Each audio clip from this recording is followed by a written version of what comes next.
Okay, then I'm going to give you a recommendation. As I said earlier, it's the recommended step you can do, and you can just ignore that. But if you ignore that, they will bite you later, right? Because it really complicates things.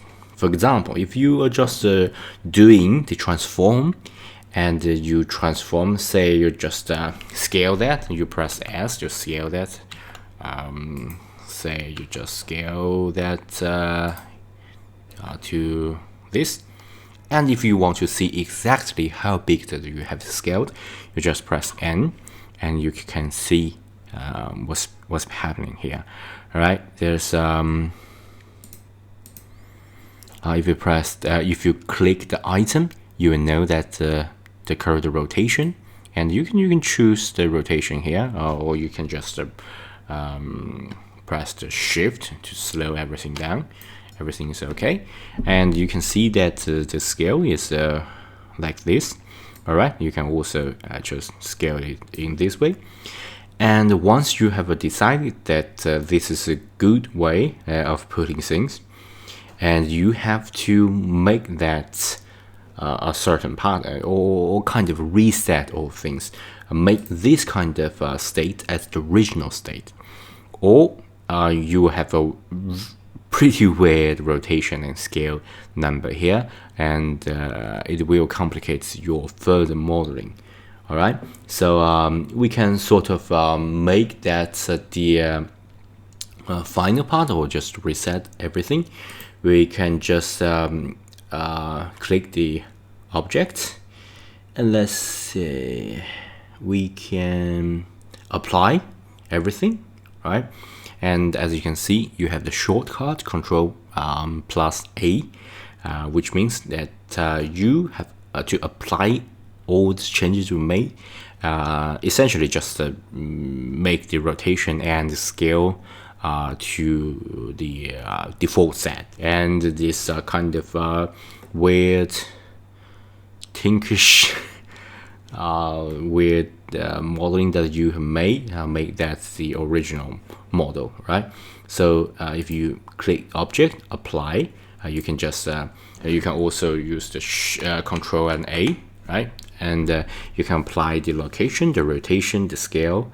And here is my recommendation that we usually don't apply location.